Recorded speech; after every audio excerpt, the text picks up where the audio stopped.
schedules and things and stuff and whatever. But this is our best and worst of 2015. This is our final episode for the year. We'll be back in January after this. And as the title kind of implies, we're going to be talking about what we feel are the best and worst of 2015. Shocking. Dun, dun, dun.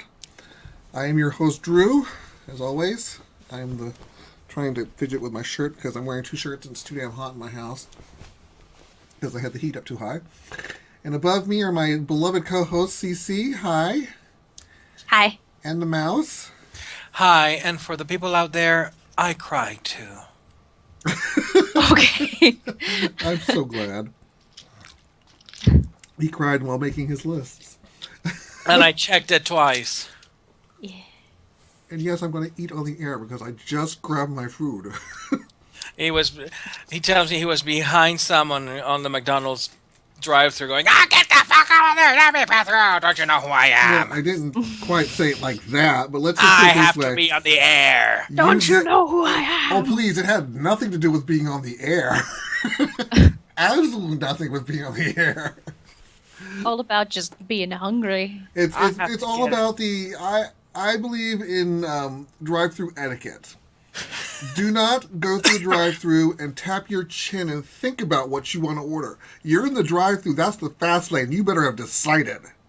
But there are so many options. What if you have suffer from choice paralysis?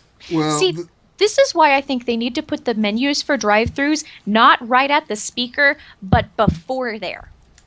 I like that idea. well, see, 10, 20 feet before that. the problem with that is I've seen what happens with that one because there's a Carl's Jr. that kind of did that. And I pull up and the person is sitting there 10 to 20 feet in front of the order speaker. Okay, how about a gigantic rolling screen? Yeah. How about you just make up your mind before you go to the drive-thru or you get out of your damn car? What if you don't know what's in there? You get out of your damn car and go inside. But if you're in a drive-thru, that means you don't have time to go inside. Well, but they have time to waste my time by thinking about what they want to order. Isn't That's that the okay. worst? Your time is expendable. My time is more valuable than theirs. I used to have to go with groups in these big church buses with like 20 kids, and they'd be like, okay, well, we need this many things, and everybody's trying to order things. It's like, why are you trying to take a church bus through the drive-thru? We need to pull Pull just over. park. Just park. Well, we're in a Well, hurry. the No. bus driver's paying for everybody. Let me out. Yeah. Yeah. There's Okay, so anyways, enough about Drew's wanting to kill everyone on a drive-thru. Yes. There's Bus- never enough about Andrew wanting to kill people in the drive-thru. We Anyway, can never no, discuss that enough. Okay, I want to mention something very quickly before we go into our end of year stuff. And you remember that last time we were on the air with Sean Ian Mills, we talked about a live reading of Joss Whedon's Wonder Woman script happening at a convention. And some charitable angel has put the whole thing online, and it's on video, and it is really damn good. I'm so tired of the guns! Okay, man. It is full of that Joss Whedon cheese that just somehow works. Jennifer Wenger was the Wonder Woman, and she was rocking the costume. Of course.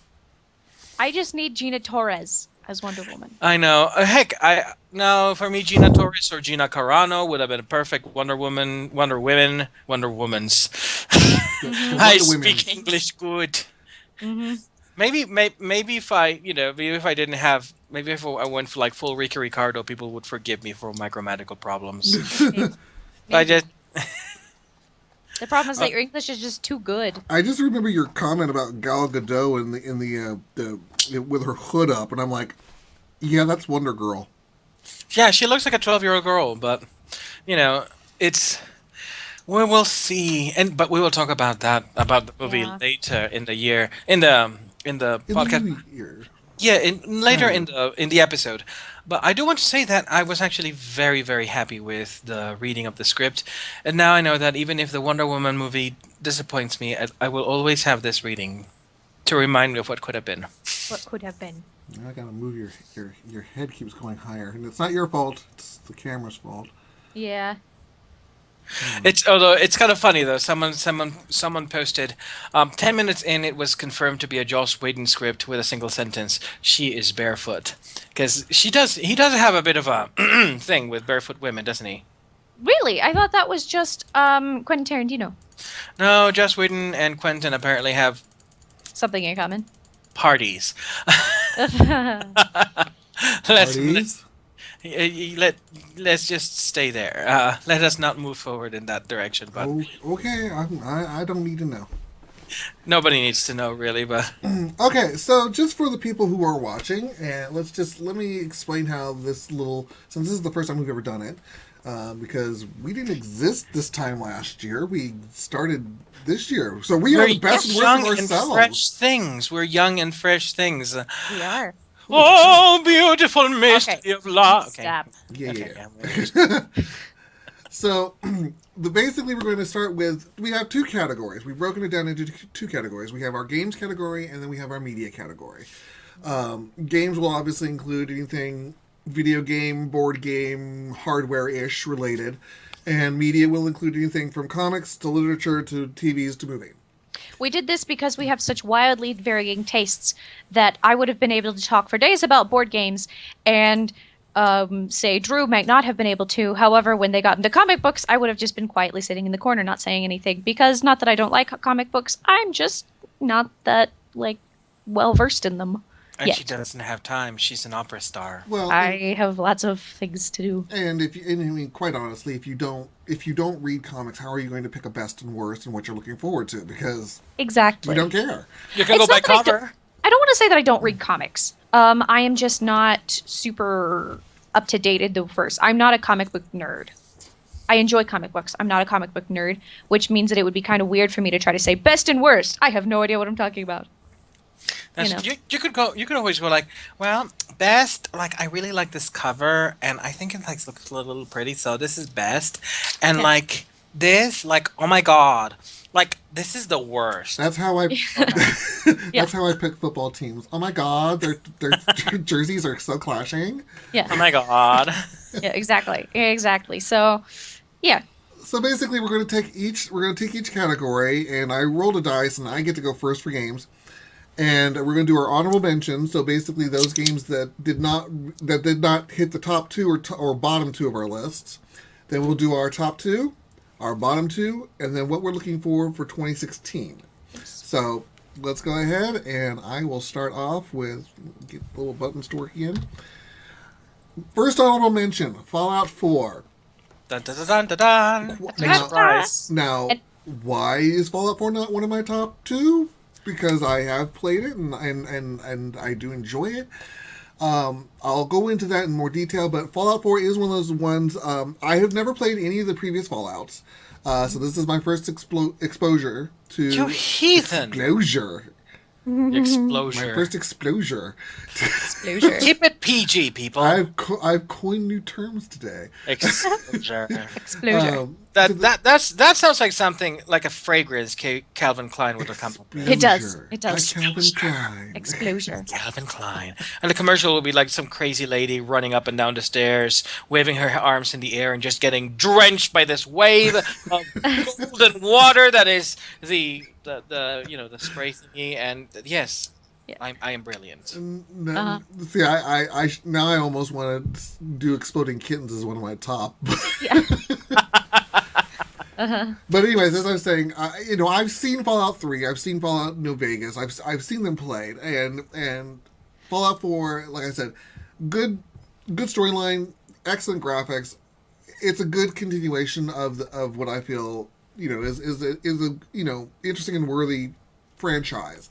And Linda Carter sings in it. Don't And, forget. well, I haven't even gotten to her singing there yet. I Really? don't get to What play have it that you been often. doing? I do side crap. Okay, let's be honest. You've spent. He's an all your MMO entire- player. He's No, going to take his sweet time getting Yeah, there. you have spent your entire time building up a gigantic fortress, haven't you? Only one. Just the one. How big is it? There's an actual limit. I'm filled. I can't put anything else in there. Okay, see, that's bad. But You that need to only go took out one and night. experience the rest of the game. That only took one night. Dear God. I believe you, actually. When I took over the fortress, I had to fix those damn walls because they were bothering the hell out of me. Wait, which And fortress did you take over? you haven't seen it yet? I ain't telling you then. Haha. Is But it the the walls were factory? annoying No. me. There was a fortress. What level are you? 17. See, you're 17 and I'm like level 18, and you're worried about what fortress I'm cleaning? I've clearly been wandering in other parts of the wasteland than you have. I've been all over the wastelands. I've been doing side stuff, so Do you have the in all final fairness, this is part of the reason I enjoy a game. There's a lot of crap to do. You don't have to do the main storyline. You can do the main storyline, but there is a lot of stuff on the side you could be doing without the main storyline going on.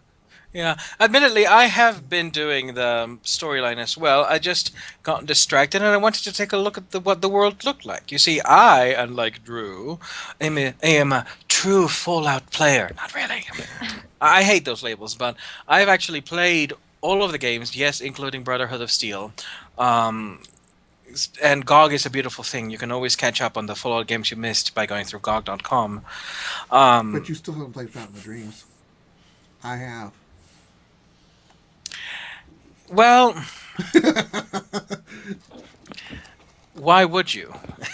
It's the question. Because it's the game that Fallout disowned. I know. Why would you?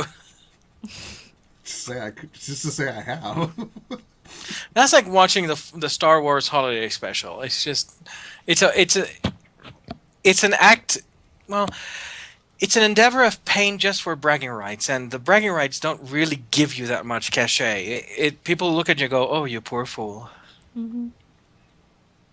Anyways, This coming from the person who watched it, so. hey, B. Arthur wasn't that special. I watched it only for the B. Arthur scene, and she killed it. There go his bragging rights right there. And she killed it. There is no such thing as a wrong answer when that answer is B. Arthur. Oh, I could think of some horrible, horrible questions to ask. And it would still be the right answer. So, anyways, Fallout 4, part of my honorable mentions. Next up, despite the controversy, Wolf, the Red Hood Diaries, actually does meet my honorable mentions. Especially now that another company has taken them over, and is going to be continuing the IP. I did play this game. I did not get through the first boss, only because I did not at the time have a controller, and this is not a game that is easy to run on just a keyboard. Oh, boo. But it is a fun game. I loved it. I thought the graphics were wonderful. I thought the storyline was very promising. So it didn't make my top list, but sure as hell it made my honorable mentions. So the question will be, will we get further installments in the future? We'll just have to wait and see what the company who... Yeah. They could be rebooting it they could do anything with it. It's their IP now, so... Yeah, they own it. I mean, hell, if I had the money, I'd have bought the IP, so hey. Yeah. Well, we'll see. Would you have merged it with Jyterra? No. That would have been... That would have created some really trippy stuff, though. Please, if it were coming down to that, I'd have stripped out their storyline and put in my own. Just to have the damn engine. You know nice. I could and I would. You totally would. You totally would. And my last honorable mention is is a game I've actually just started, and it's I don't know why I've got a whole bunch of JRPGs just sitting in the wings going, play me, and I don't. And Notice me, senpai. And I finally just got off my ass and just said, you know what, I'm going to get Tales of Zestiria and I'm going to play it. And I literally started playing it last night. And as of last night, it made my honorable mentions list because it's got a cute mechanic. It's a very interesting game. This is the first Tales game that I've played. I do have several others waiting for me to play. I've got Tales of Xillia and Xillia 2 behind me. I know Tales of Symphonia is coming for the PC next year. Really? Yes. That's the one I want. Isn't that the one that has to deal with Chopin? I think so. That's the one that... I love that game. I love the whole concept of that game. Basically, Frédéric Chopin is agonizing, dying on his bed, and he has this huge hallucination that is basically the RPG. How can you not love that? I don't think No, wait, I no. know of a Tales of Symphonia, and Wait, no, that's that's not not it. the Symphonia that I'm thinking of. No, no, Yeah, no, I'm like, wait. Yeah. this No, sounds no, right. Yeah. wait. Let me find out. I know exactly how to look for this now. No, it's Eternal Sonata. That's the There game. you go. I'm like, Never mind. I don't care about Tales of Symphonia. well, Okay. jeez, thanks, fine, whatever. So basically, yeah, Tales of Zestiria coming in on my honorable mention list. So next up, we go over to my top two of 2015, and we had a huge discussion over this between the three of us over when we had to have a cutoff time, a cutoff And you date. cheated still. I did not cheat. Totally cheated. I did not, because I was pushing for a cutoff date of November 15th of 2014.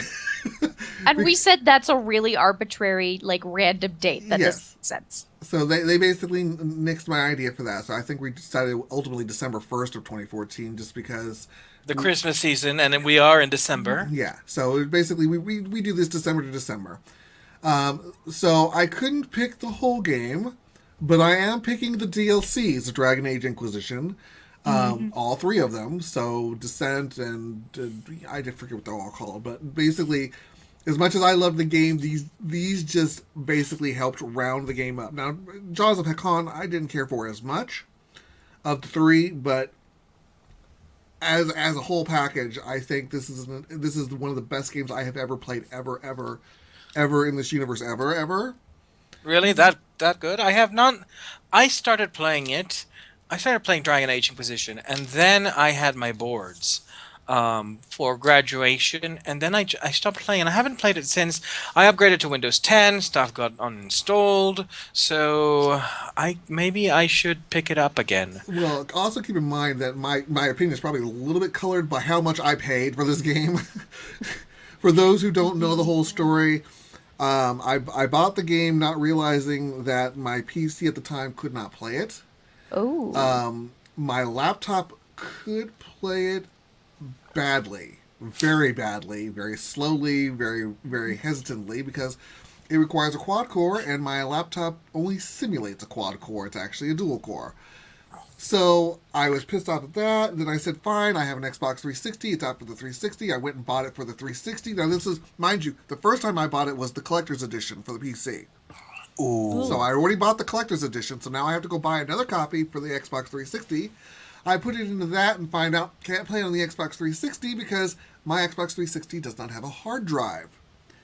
And it requires several gigs worth of memory space for game storage.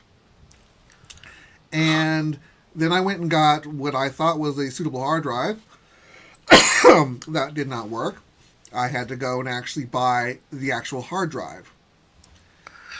So by the time I got around to playing this game, I had spent about $260 to play this game.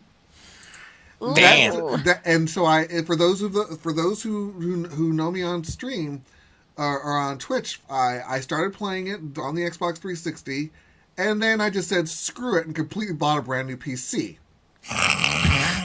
Because I wanted to play it in higher quality, so I have a brand new PC. Well, I was going to buy a new PC anyways. But I got the new PC, so now I had it on the Xbox, I had it on the PC. I had to catch up to myself on the PC, so I cheated my ass off to get up to where I was on the PC. Let us talk about your impulse control tactics. Yeah. No, we're I not. don't No, think they're working. we're not going to discuss my impulse control. It's what gets me to McDonald's. Do you still have that Cintiq the tablet in your bathroom? The Cintiq. You mean my Wacom? Yeah, your Wacom. No, it's When was the last time you used it? It's in the desk. And when was the last time you used it? Probably several months ago because it's inconvenient. It's inconvenient? Yes. Why is it inconvenient? If you knew of all the freaking cables that had to be hooked up to the back of this computer, it's not convenient. It really isn't. It's a $1,500 tablet, Which my costs man. me nothing, so what's your point? Give it to me! No. Give it to someone who will use it! No, it's mine. No. So moving on. After that, my actual best of the year is the expansion for Star Wars The Old Republic, which is Knights of the Fallen Empire, which came out like 2 months ago. Wait, month ago. Month and a half ago. Yes. Something like that. Basically, just came out, and we've gotten our first 9 chapters, and chapter 10, I believe, comes out after the first of the year, and we will be getting new chapters each month thereafter. Any game that makes me go, holy crap, as a plot turn, it has to have its points. So I give it as my top of the year. Now, for the bottom 2. And one of these will be voted off the island. I know which one it'll be. First off is Sunset by Tale of Tales. Not that I played the game. I'm kicking them out just mainly because They bad. failed. Bad acts as a company. I mean, if you don't put up a game that's an indie game against several 5-star titles and then go, why didn't it sell? When your entire business practice was piss poor to begin with. And then when it doesn't sell, insulting the entire community. And then saying you're not going to make another game. And then coming back months later and go... Wait. You forget the whole bit where they talk about how the evils of capitalism. Oh, yeah. The hypocritical stance on capitalism. There's that. And then coming back months later and go, just kidding, we're going to make another game. Give us money. Yeah, give us money. They kind of got the treatment... Just a very brief tangent that is related to this. You know that December 18th is the day that Star Wars The Force Awakens launches, right? Mm-hmm. You know what other movie launches that day? The Alvin and the Chipmunks movie. The Alvin and the Chipmunks movie. Sunset is the Alvin and the Chipmunks movie. Well, if they already know that the movie's terrible, then there's really no point in trying to make it good. But what they're probably doing is they probably know that it's not a very good movie. And they know that there are going to be a lot of people who are going to go to the theater and seem to, for some reason, think that they can actually get a ticket this late. And so when they find out that they cannot buy a ticket for Star Wars The Force Awakens the day that it opens at the theater. Oh, we lost Mouse. Yep, he's gone. Keep going. Well, when we find out that we can't actually get a ticket for The Force Awakens at the theater, they're probably going to they're probably counting on those people getting Alvin and the Chipmunks movies simply because, well, they're already there. Well, and in all honesty, I mean, you're going to have the parents who are there with perhaps some older children and some younger children, and the movie is perhaps not appropriate for younger children. And so they're going to say, hey, let's, you take these kids over to Star Wars, and I'll take this one over to Alvin. But let's be honest, Alvin and the Chipmunks already has a following. Yes. Sunset did not. Mm-hmm. Yeah. So, all things considered, but they're not the worst. They're not the worst as far as I'm concerned. The worst of the year is The Flock. Mm-hmm. Because what the Flock? Huh. Any video game that basically says, you know what? When the game ends. Haha, it's the rest of you. You just won't play it anymore. Sorry. And considering how much promise that the game had, I mean, visually it was a very interesting game. It had people who were interested in watching it, and then the game comes out and not a damn person bought it. Yeah. Sorry, folks. I got to get Mouse back on. Yeah, I'm texting him right now. I'm hoping his internet didn't die. He says, I just lost all internet access, got it back, I think? Let's find out. I'm split among the screens again. Yes, you are. Let's see if he's back. He says, call me, maybe? There he is. Oh, there we go. All right. Hey! He's back. We were just talking about how The Flock is bad. So, yep, the flock is really I mean, as far as Tale of Tales, I keep trying not to screw up and call them Telltale. Tale of Tales, as horrible as their business practice was, I think the people behind the flock should have been more intelligent as well, and yeah, so lessons learned there. But they did admit they came back after it was a massive flop. They said, you know what?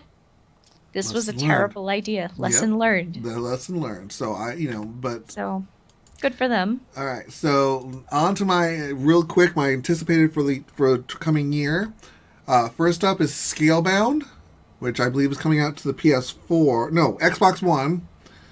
So the Xbone. So I can't wait to see that.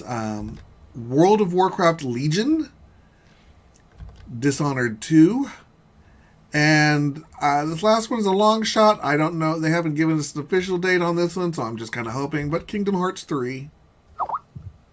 Yeah. What is... He can't.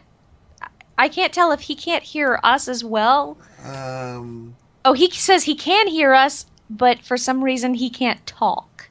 Oh dear. Oh dear. Isn't he up next? He is up next. He is up next. I can't. You're in order. I can't switch the orders, unfortunately. Oh no. As mouse hand gestures. He's like, just keep going. Talk amongst yourselves. So how He's you doing, gonna Shannon? work on it. I'm doing really well. Thank you. Thank you. Well, for our viewership out there, some of you may have figured out by now that I am working in grad school trying to finish up another degree, and I got a finals week care package from my dearest mother, and she knows me very well. She got me this giant bag of Skittles, which is the size of my head, and she got me these Avengers fruit snacks because I'm a child and it makes me happy. I need to make a screen where it's just you and I. Yeah, because he keeps your head dropping being out. Split because this is just what Skype happens. Yeah, let me see if I can maybe work it out. Oh dear, there's just my head there, and it's your eyeball. like an You'd eyeball have to kind and of put it off to the side of your head. I think it will be. yeah, we're gonna have to be able to switch between that. Yeah. So, yeah, life has been interesting. Work's been, I've been complaining about the management at work lately because they've been kind of behind, and I applied to get a few days or two. He says, "Call him now." Call him now. Hi now. Now, I tried to get a couple of days off of work for the holidays, and I got a text from one of the higher ups this week, and they said, "Well, we lost your we can't hear you, days Matt. off." No, we still can't hear you. So they lost my application for days off, my request for days off, and they're like, Lovely. "Oh, well, you need to do a new one." I sent it in October. Lovely. So if they don't give me these days off, I'm gonna be Mouse? really angry. Mouse? Yeah. I hear you. Words. A word. A word. He's cutting back out. No. No. What is wrong with? Is It's this? probably Windows 10. Yeah. Maybe. I'm working on Windows 7, so. Okay, we hear him We hear singing. you from a different mic. Yeah. The Logitech decided to fuck off, so for the time being, I'm going to be using the crappy microphone on my laptop. Can you hear me? Uh-huh. We can hear you more or less. Yeah, More- it's cutting in and out a little bit, so I'd say speak clearly. Yes. Give me 1 second. Let me look at the recording devices. Windows 10. Fuck you. Yeah. Windows 10 should have been his worst of the year. Yeah, I really should have. Oh, one thing I love about Windows 10 nowadays is every time I try to open the sound recorder, recording devices, and just click anywhere, it decides to freeze. Just like it has frozen good. right now. Oh, good. Okay. Well, we can hear you. Or I can hear you at least. I can hear. Okay. Let me disable this and then enable it. And I want this to be default communication devices. No. Set as default device and then set this as a default device. Can you hear me now? Yes. There we go. Can you hear me better? Yes. Excellent. All right, then let's go on with the show. Technical difficulties, people. On to Mouse's honorable mentions. First Yes. up. Yes, we're going to talk about games for a little bit. My first honorable mention of the year is Dreamfall Chapters by Red Thread Games. Those of you who have been adventure game fans for a long time might recognize the name. It is basically the third installment in the Longest Journey series. And it was written by Ragnar Turnquist, who is behind also the original stories and planning for, I believe, The Secret World, that conspiracy theory, Illuminati based MMO, which people say is pretty fun. I haven't played it because it's an MMO. But this game was Kickstarter funded, and it tells the ongoing story that was started in The Longest Journey. The second game kind of was not as good because Funcom. This was the second game was released in the mid 2000s, and at that point, there was this craze of adding stealth action elements to adventure games because publishers thought, well, adventure games are dead. So if they added all of these action elements in it, it would sell well. And predictably, anytime you try to add an action element to an adventure game, it sucks ass. And this is something we've learned all the way back from the days when Sierra was trying to add arcade elements. But anyways, the story was really good, the gameplay not so much, but it's worth sticking through just for the story. However, Dreamfall Chapters is a really, really beautiful continuation of the stories, and we get to see characters that we hadn't seen in years since the end of Dreamfall. It starts with The Longest Journey starts with April Ryan, and Dreamfall included another female protagonist, Zoe Castillo, before everybody was doing it, and Kiana Ovane, and we get to see all of them, or almost all of them. I'm not going to give away spoilers, but it's a really, really good continuation. The reason it is not my game of the year is because it is still on book 4 of 5 releases, and I have, as a rule, never to nominate a game that is not complete. So this might be my game of the year next year, depending on how it ends. I have the utmost faith in Ragnar Turnquist. The Longest Journey was one of the most moving and well-made adventure games of the early 2000s, and it really is a classic, which is why I gave it to CC for Christmas. Thank you, by the way. My second runner-up is Read Only Memories. And this is an adorable game. It's a clicky adventure game with 8-bit, well, sort of 16-bit retro graphics, and it's set in this futuristic dystopia. Well, no, it's kind of like Middletopia. It's not really that bad. Are you going to be continuing your playthrough? Yes, and I actually have an episode already recorded, which I'm going to upload on Sunday, and I will continue that. And I really do encourage people to go and play through it. I have not finished it yet, so again, I cannot give it Game of the Year if it turns out to be a Game of the Year material because I have not finished the experience. But right now, it's really heavy contender for a Game of the Year based on its storyline. It is one of those very stylized type games, very reminiscent of the old VGA days. And you remember games like was it Slasher? That was done. Anyways, I'll have to remember. Anyways, my third runner-up is a really, really cool game called Sentinels of the Multiverse. Those of you who play board games will recognize the name. It's basically a superhero kind of trading card game, board game kind of thing, and it's really, really cool.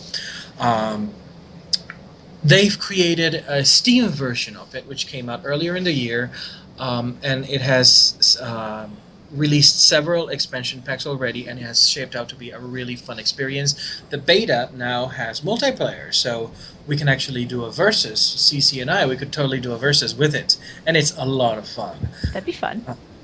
The game mechanics are a lot of fun. I really, really, really recommend it. So now we're going to move into my best of 2015.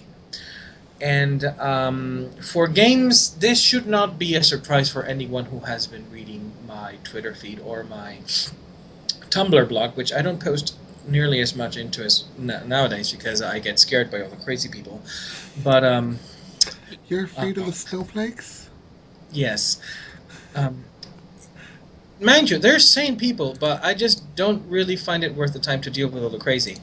But it is Life is Strange. And I know this can be a controversial choice for many people. The first episode was uneven, and the series doesn't really find its feet until the end of the second episode. But once the end of the second episode comes around, you just can't stop playing. I actually waited I actually waited on pins and needles between the second to last and the last release because Asher and I were playing it, and the finale of episode, I think it's 4 or 5. I can't remember how many episodes there are, but 4 or 5. 5. Episode 4 left us both going, "Oh my fucking god, no!" And we had to wait, and then we both watched. He watched me play this game, which is something that he hardly ever does.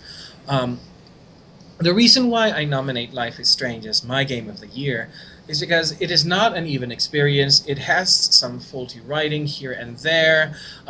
You could tell that they were trying to find their voice early on, but it is a game that dares to do so much in storytelling. To begin with, just having a primarily all-female cast, or at least cast of main protagonists, without actually going into a lot of the tropes of, well, this is a game is aimed for women, so we're going to have to add this and that. The characters, for example, of Chloe, she's your typical punk rebel girl, but she has a lot of depth to her. She's a very, very angry, disappointed girl. And Max Caulfield starts off as a kind of whiny girl, bit of a complainer kind of thing, but she really grows on you as the game goes on. It is a coming of age story, kind of wrapped up in this quantum physics, Twin Peaks time traveling wrapper, and it's just pure candy. I love it, and the ending is heartbreaking in a good way. It has been a long time since a game has actually made me feel something while I was playing it, and made me feel something for the characters involved. And just for that, whatever faults it has, and it has its faults, I think that Life is Strange is definitely my game of the year in the video game field. And moving on to my game of the year in the tabletop role-playing issue. I knew I missed something, damn it. What? I missed something. You missed getting a picture. No, I've got a picture. I just didn't add it to the order. Oh. Whoops. Let me. Do you want me to? No. Give me. And my game is Payday. No. No. We're not going to throw this out of order. I got it. It's right here. You got it. Oh, you got it. There it is. Let me see it come out. And so, my game of the year in the tabletop role-playing field is actually an old love of mine. I was introduced to Mage, to the whole White Wolf Dark World of Darkness. See, are you still playing? Okay, there we go. I like that it's fitting the screen. I know, but I fell in love with the World of Darkness setting, even though it had some of its problems, specifically from the setting itself, because the world is hopeless in the World of Darkness setting. But Mage, I think, is one of the most creative role-playing games out there that actually deal with what it would be like to actually be a mage, to actually be able to take reality and treat it as your etch and sketch, and not just encapsulate it in dull, kind of mundane mechanics like Dungeons and Dragons does. In Dungeons and Dragons, you grab the bat guano, you say the spells, and poof, magic. Mage actually wanted to create a kind of philosophical background for all of this, and create very fleshed out mechanics on how it works. And it's not just insert reagent, insert spell. Not just that, but Mage was more modern mysticism. It wasn't trapped in it. It wasn't trapped with its head up its ass. Right.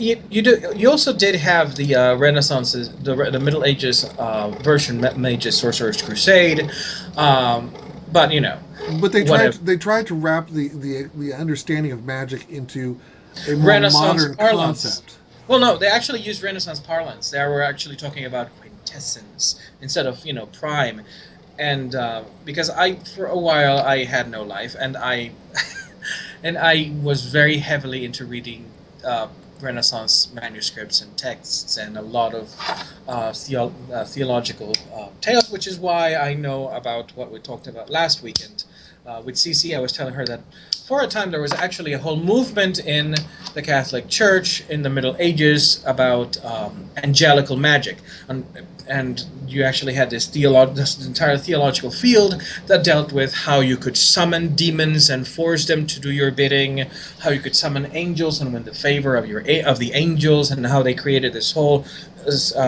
system of sigils and whatnot that was essentially an angelical language, etc. Enochian.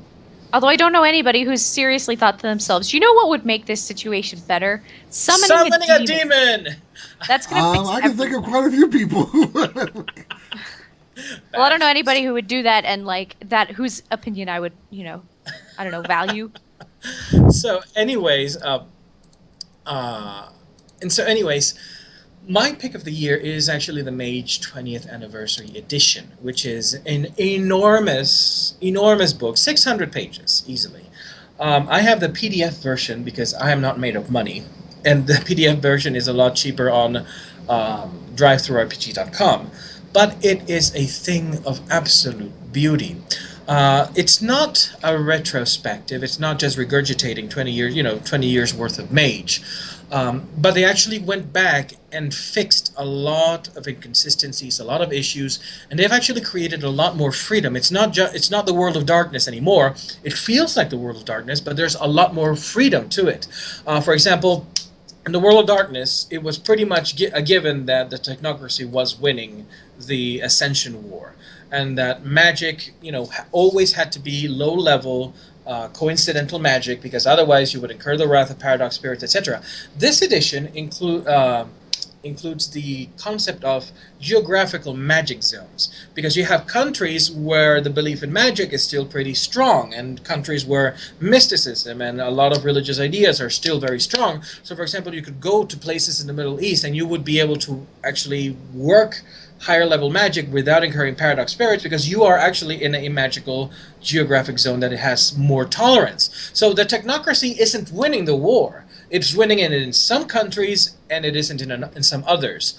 And that is fantastic. I like that idea because it actually creates a more dynamic worldview, and the brotherhoods have been restructured too in some ways.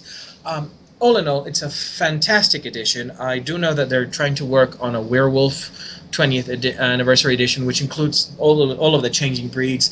And I really do hope they do the same thing with Changeling, which is my favorite of the World of Darkness series. I don't know how many people out there feel this way, but I felt that the new Mage, the one that came after the World of Darkness, and they tried to streamline things, felt a little bit too like a mundane conventional RPG, where everything was indeed based a lot off roads and you didn't have the flexibility anymore, and you had all of the nonsense about sunken Atlantis and the towers, and it felt like Wiccan the wannabe. So I'm really, really happy that this 20th anniversary edition happened, and that is my top RPG for that year. Yay! So we're going to move on to my worst. The second to worst probably has to be the shenanigans that Payday 2 pulled off with its shenanigans. Overkill started its career as a pro gamer, no-nonsense company that basically was going, we're not going to fall into the whole like AAA bullshit about charging you out of your ears through stupid DLC. And in Payday 2, that is exactly what they have done, to the point that it became almost shameless. To the point that Jim Sterling was going, what the fuck is wrong with you guys? And, Overkill finally apologized and actually recognized that they were going down the path of the devils. But in my mind, at this point, it's way too late. I don't think that they really do care. And even if they do care, they've already tarnished their reputation. And a tarnished reputation is a very hard thing to get back. So, bad on you, Overkill. Bad on you. However, none, and absolutely none, of the stunts Overkill has pulled this year is nearly as bad as the bald-faced, absolute disregard for its consumers and fans that Warner Brothers had when it released the steaming, leaky turd that is Batman Arkham Knight onto Steam. A game that was so horribly broken that hardly anyone could play it, except unless you had the absolute top tier hardware for your computer, and even then you still had some weird shit happening. Oh yeah. And that was just an absolute dump in the face of gamers everywhere. Well, specifically PC gamers. It's PC gamers everywhere. And it's even more egregious because we now have reports that quality testing had gone on in that game, and there were thousands and thousands of reports and tickets that went unanswered, that Warner Brothers simply waved to the side and said, oh, just release it. Yep. And that is unacceptable. Unacceptable from a company. Yep. And I think they wouldn't have had to backpedal anywhere near as much if Steam hadn't released their whole the refund policy just in time for this, because all of a sudden they're like, wait, you can actually refund the games you bought now. Oh, yes. Okay. I was cackling like a witch when that happened. Because honestly, let's face it, Warner Brothers was counting on the fact that you couldn't return your game and that you couldn't get your money back. Because they go, oh, we'll release the game and it's incredibly buggy. We might fix it, or maybe we might not, like we did to certain game before us. So, but it doesn't matter because you already bought the games, you sucker. Yeah. And then, of course, Gabe Newell went, excuse me for a second. Let me push the refund button. And Warner Brothers went, what? Mm-hmm. And they backpedaled so quickly. It was hilarious. And they took the game off Steam. So within, I want to say 24 hours. Like they pulled it off the Steam page within 12, off the front of the Steam page within 12, and they actually took it off of being available to buy on Steam. I want to say within a week. I want to say it's 24 hours, but I think it's more within a week. It was 48. I think it was closer to the week. Or 20. You said 28? I said 48. 48, yeah. And even today, the reviews remain mixed with 20,895 reviews. Yep.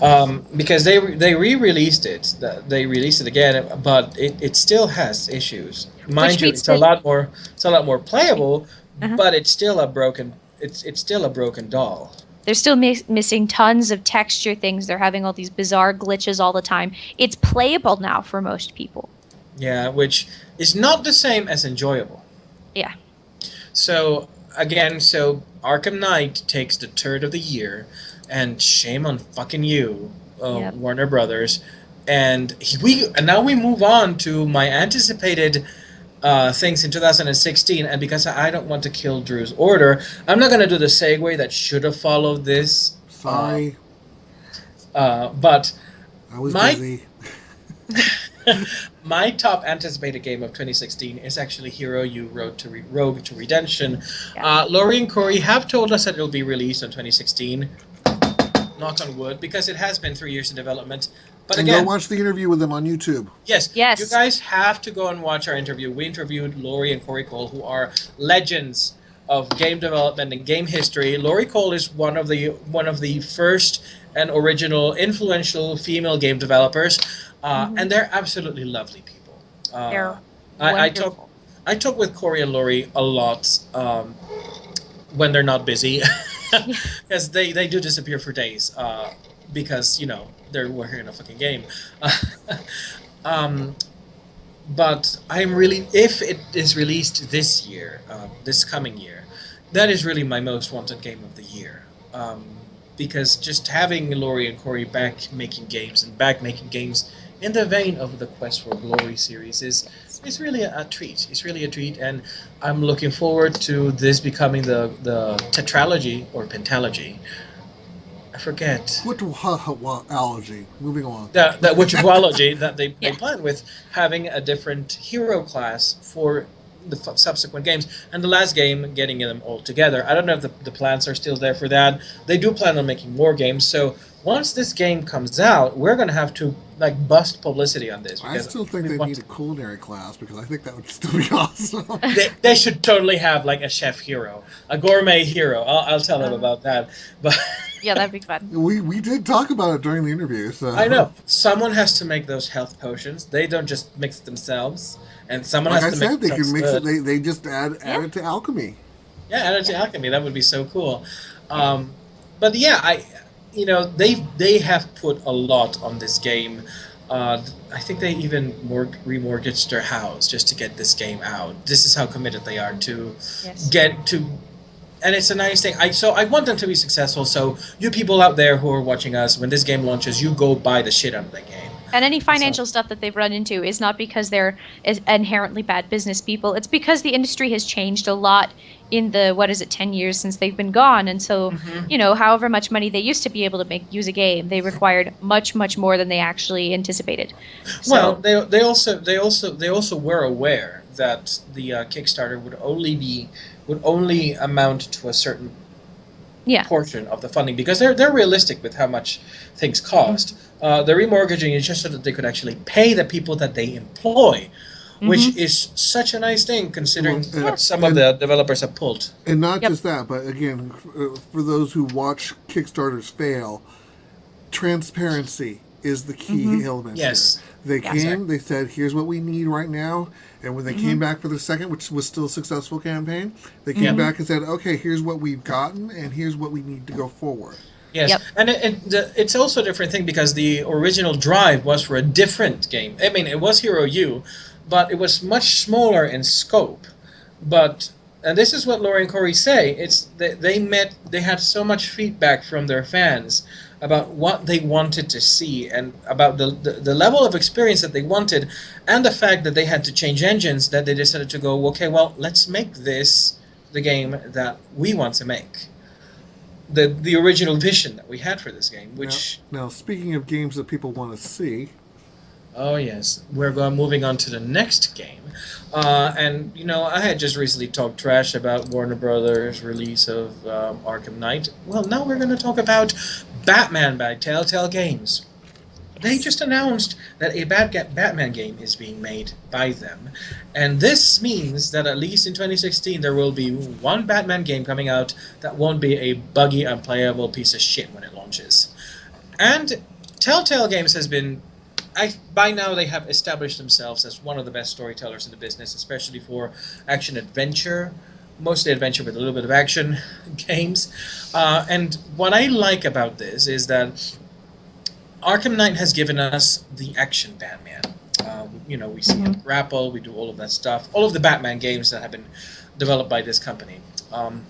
However, Telltale Games is going to give us, I think, the kind of Batman that we haven't seen in a while, which is the man who is allegedly the best detective in the world. Yep. The world's greatest detective, and that's how he was originally built. Pretty much. Well, no. Well, originally he was a creepy guy with like bat wings sticking out until Bill Finger came in and said, "What the fuck are you doing, Bob Kane?" But we have that for a later issue. There is actually a hilarious comic out there that said what Batman would have been like if only Bob Kane had designed him. And the strip is hilarious. It just shows you how much Bill Finger actually contributed and how unacknowledged he has been for so long. Yeah. Because he basically is responsible for a lot of the Batman that we know today.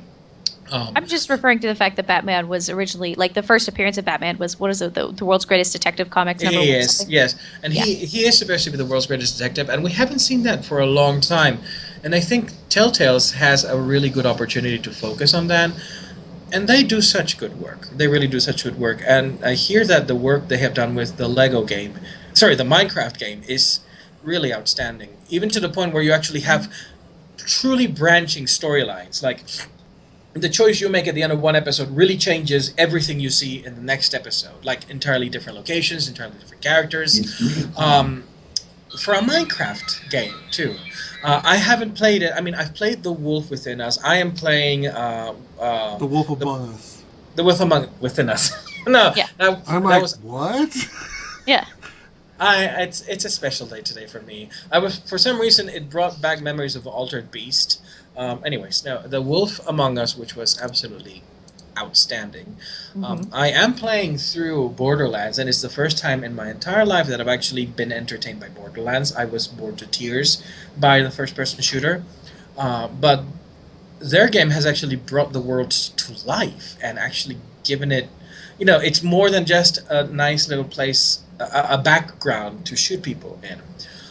So I have not bought the Minecraft game because I am not made out of money, and I have so many episodic games coming down the pipeline where I have to wait for episodes.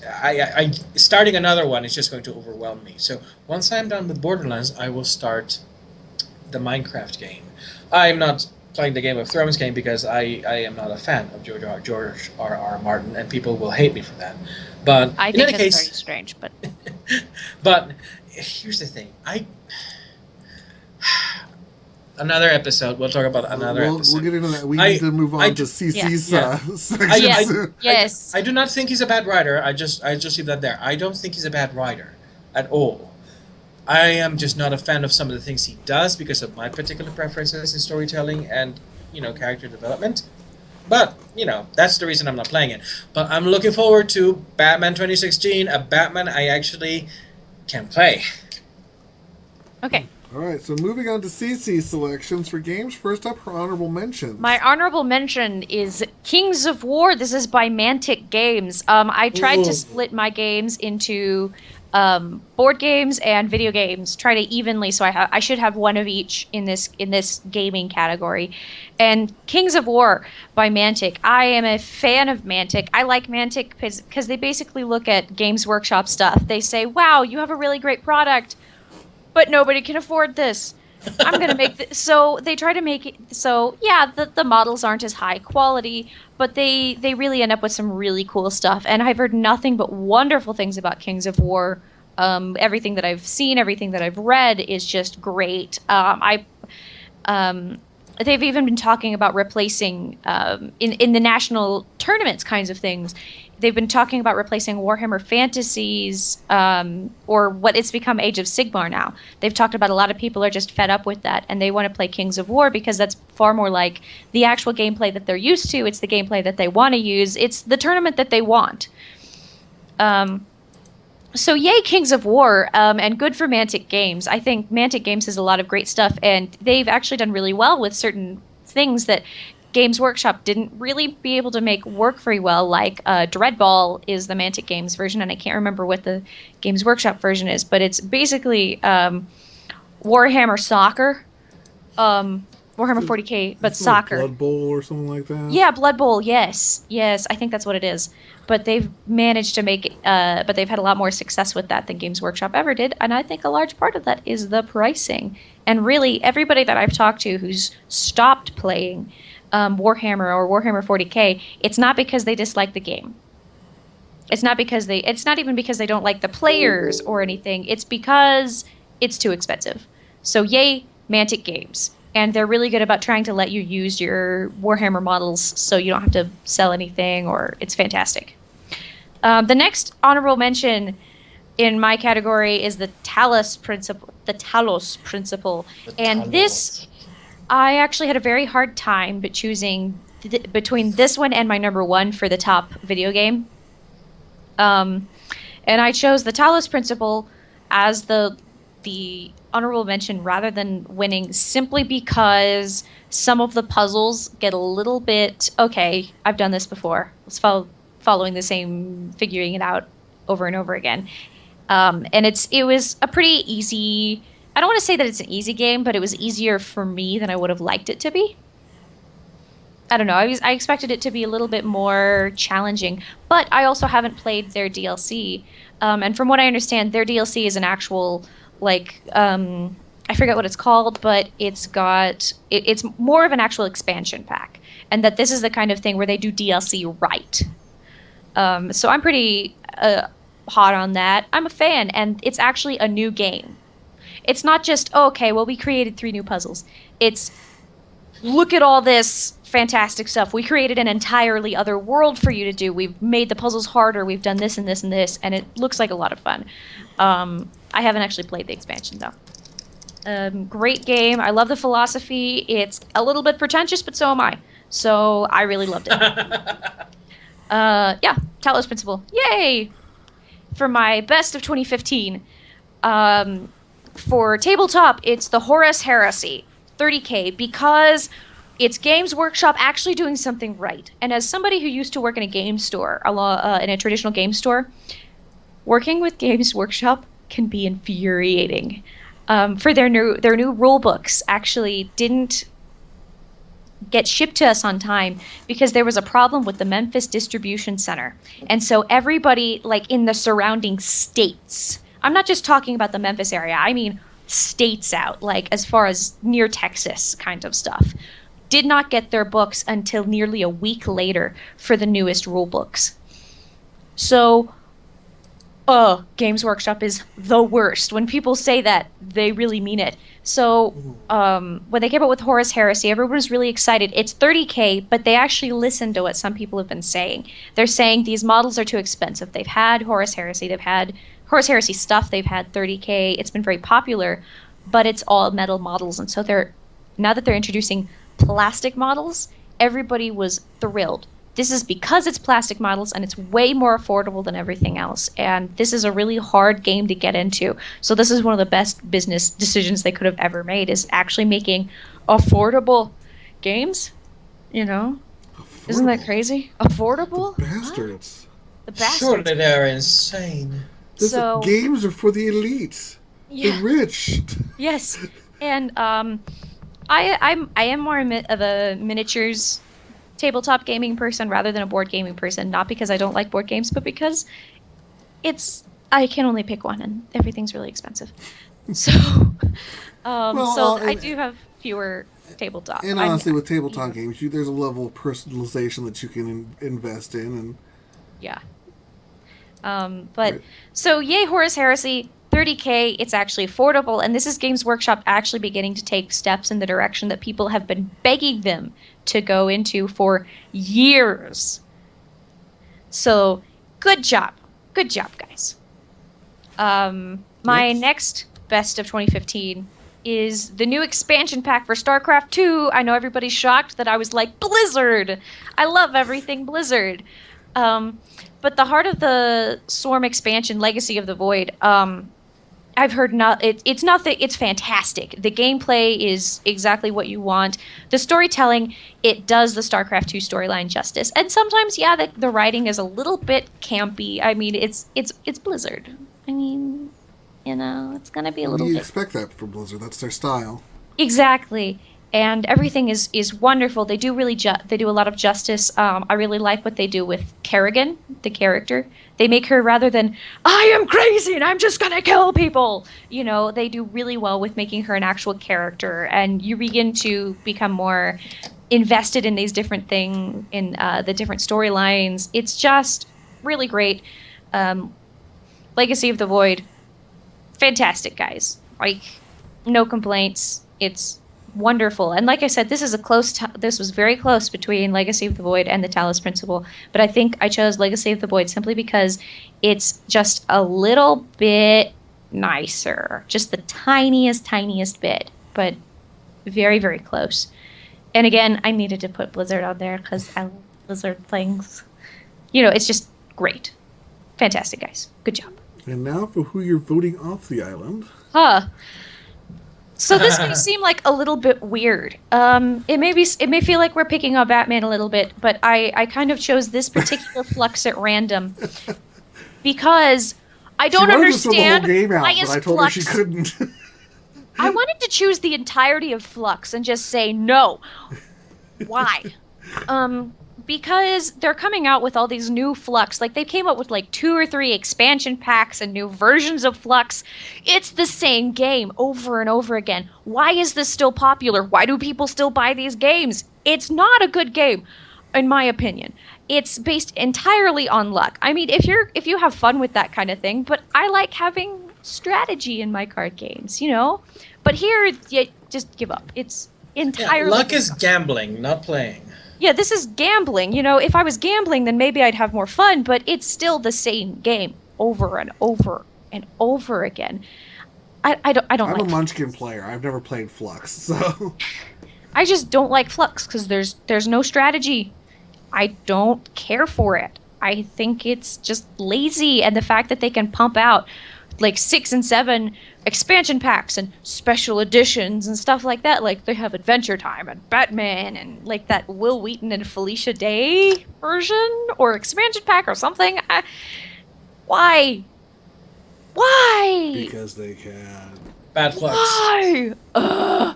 Like this, I don't understand how this game still sells.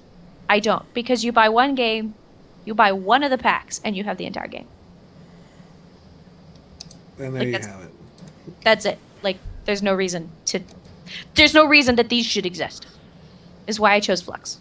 I hate Flux. So And to continue the insults, to continue the hatred, especially with Batman, I also chose Batman Arkham Knight as my worst of 2015 because I love Batman and I actually really like the Batman Arkham games. So when this came out so bad, I felt like a terrible betrayal.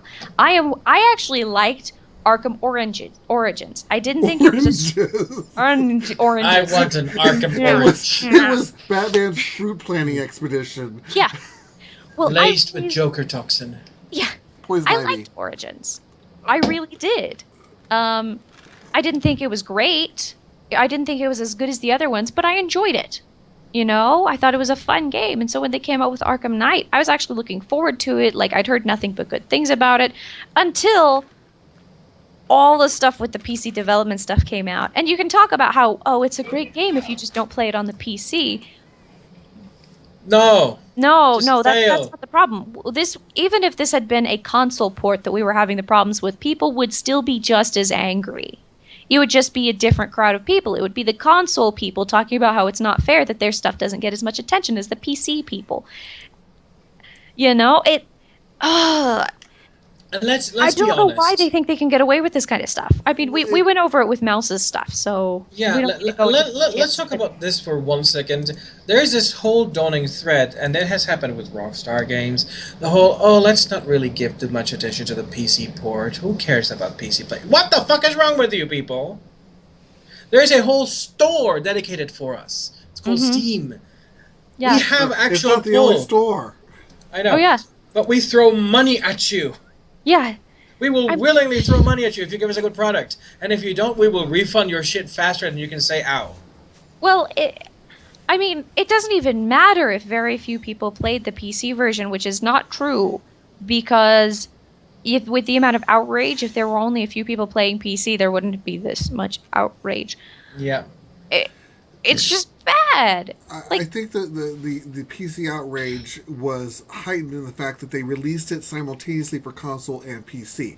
Yeah. If it had been released solely for console and had a distinguished and wonderful run, it would have been wonderful game, awesome, did great reviews, and then the PC port comes out, then it would just be, the PC port sucks. Yeah.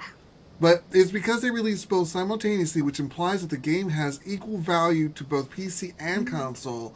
But the PC version of it was so piss poor. Yeah. It was basically the inequities between the two was just highlighted. And even if you look at the Steam page right now, everything there is the exact same price as it was to pre-order this crap before all this stuff. Even though everything is going to be low quality. It doesn't matter how good your computer is. It's going to be missing some important textures, things like when it rains, Batman isn't going to get wet. And I know that seems like a kind of picky thing, but the fact that he doesn't actually get affected by the world around him is a little strange, isn't it? You know, It's kind of strange. It's Batman kinda doesn't get strange. glossy. you can watch videos upon videos of people playing this stuff, and they're having bizarre glitches all the time. They're having the big thing that gets me is all these massive amount of texture problems because they're textures. Like, really? Really? This is supposed to be PC's strong point, is What how year pretty is they this? do things. Yeah, exactly. Like, the PC is supposed to be everything where you can change how pretty it is. I bought a PC because I wanted pretty games, and I know that seems kind of shallow, but I like looking at pretty things, and I'm actually willing to admit that it doesn't make the game necessarily better, but it's prettier. So when you ignore the very reason that a lot of people choose PC over these consoles, it's kind of a middle finger in your face. It's like, we don't care about what you want. You know, I don't think they would have ever even apologized for everything if they hadn't had the Steam refund policy up. I really don't. It's just absurd. Oh, and that whole thing where people who were supposedly getting the Harley Quinn DLC didn't get it when they bought they were buying the video card from NVIDIA. Yeah. and it was supposed to come with the Harley Quinn DLC, except some people didn't actually get the DLC. Oops. You know, it's just sloppy, terrible things. I mean, if you're supposed to be selling this game with the video card, you're like, aha, this is meant to be played on this video card. Look at how fantastic it's going to be. And then you just shit all over it. Like, Well, let's not forget also that the video that showed the performance of the video card, which was fluid and beautiful and fast, actually was a sped up recording of the actual performance, which Yep. was slow as hell. You have ascended to a whole new level of douchebaggery. yep. Now- They knew it was bad. They and- knew it was bad, and they didn't give two flips about what was going to happen to the PC people. And now that we've kicked this horse to death about 500 times, Sorry. let's go ahead and hit your anticipated. Anticipated 2016 Space Hulk Deathwing. It looks great. It's going to be a first-person shooter for the Warhammer 40K franchise. I'm really excited. I'm ready to kill some Tyranids. It looks amazing, and they put a lot of detail into trying to be faithful to the lore, trying to get these, the very guns and the swords to look exactly like the way they're supposed to look and to play exactly the way they're supposed to play. And I'm really excited. They have pushed the release date back. It was supposed to come out in 2015 originally, from what I understand, but they've changed it to 2016, which means that they actually care about the quality. I'm looking at you, that's- Warner Brothers. So it's going to be fantastic, hopefully. I'm just really excited. I've wanted to run around as a space marine and kill Tyranids for a long time, so I'm excited. Yes. Because deep down, I'm a bit of a space marine, so, And on top of that, On top of that, anticipated 2016, maybe Games Workshop is going to come up with more affordable models. Hopefully they're going to look at how well the Horus Heresy thing has gone, and they're going to say, maybe we should, sell plastic models for things.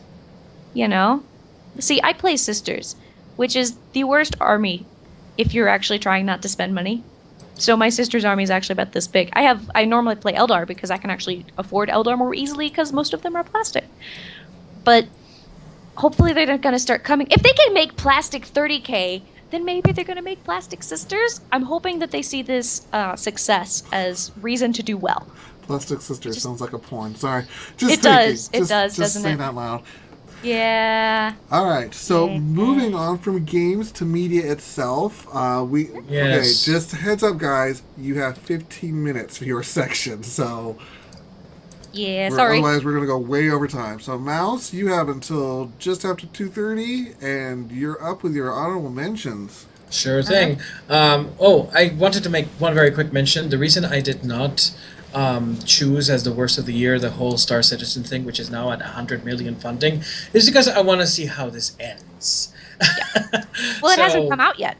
I know. So let's as the shenanigans. Let's see what happens next year. But anyways, for my honorable mentions, I want to mention that as far as movies go, The Good Dinosaur is definitely a movie that you want to watch.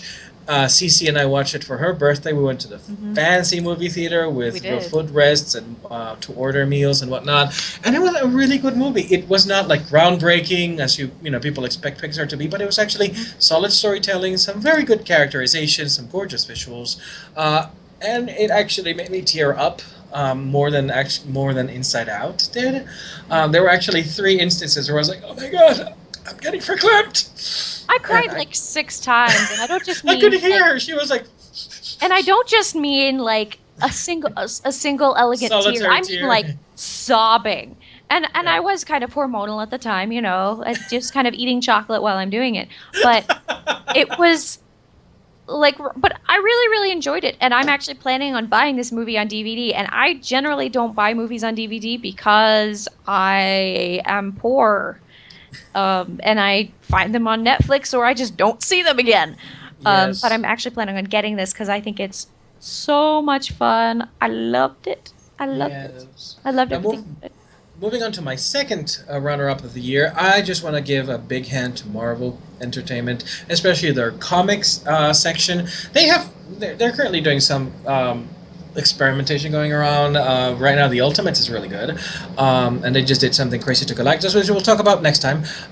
But I want to say that they have actually proven with a character such as Kamala Khan, the new Miss Marvel, that you can have a minority character that sticks, a new character, whole new character that sticks and actually is well written and people will identify with them. At this point, Kamala Khan is very, very quickly on her way to becoming one of Marvel's staple characters. People love her. People love her stories. And I just want to give them a big hand for that because she does not feel like a token character. It doesn't feel like, oh, well, you know, we need to write a Muslim girl who is a superhero. So get me someone in the committee to draft that idea. They actually approached someone who was willing to write a character that reflected, you know, her experiences, etc. So the character feels genuine, and that's what I want to see more of. Not just, you know, oh, here's the gay character, and he's the gay character, and that's all he is. He's magically gay now. He's magically gay. Or here's, you know, the Muslim character, and that's all she is. You know, Kamala has dimensions. She has more outside of her life than just her faith, and her how she deals with her faith is actually well fleshed out. So good for you, Marvel. So now we're going to move on to my 2015 best of. 2015 best of, Ex Machina. That is my movie of the year. I have loved a lot of movies, but the reason I picked Ex Machina is because we haven't really, we've seen the resurgence of the science fiction movie genre recently. However, it's always very big scope science fiction movies. We haven't had the internal, you know, speculative, emotional science fiction. And Ex Machina does that. Ex Machina is a brilliant thriller, and my God, does it fuck with your mind. That ending alone makes you go, oh my God, I'm creeped out, and I don't know why. Well, you do know why, but so good job, Ex Machina. In the other media section, I want to give a very cautious hand to DC for the DCU initiative, especially for creating books like Grayson, Midnighter, Starfire, Harley Quinn, all of the books that fly in the face of the grim and gritty house style that they had held on to for so goddamn long. And Midnighter toys with the grim and gritty, but it does have its own moments of absolute humor and a lot of wit, like getting a view of his Scruff profile, which was absolutely hilarious. I love that. Anyways, moving on to my worst of 2015. One word, Fantastic Four. What the fuck, Fox? This was the movie. Words. Yes, well, that's several words actually. But several go on. words. Yeah. One pronouncement. What the fuck? This was the movie that kind of killed my soul because I was actually getting into it as it started, and then it started going. It was like, you know, it was like having a nice chat with your philosophy professor, and then they start doing acid and taking, and you know, it starts off as a nice conversation about Diogenes, and by the end of it, he's hanging out the window with his balls in the air, screaming, "I'm mad as hell, and I'm not taking it anymore." That's how this movie progressed, and it was a mess. The second. That's how he's not exaggerating. I am not exaggerating. That's how bad it was. I've seen the movie, and I've never made that. If you've ever gotten drunk with a professor, it is exactly like that. Because at first it's kind of cool, and by the end you're like, I'm out. I'm totally out. I can say I've never had cause to get drunk with any of my professors, but there you go.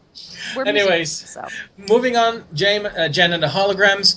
I'm not going to bother too long with this, except that this is a movie that should have been a success, especially since we're currently in the wave of nostalgia exploitation. This movie could have been one of the best movies of 2015 as far as Candy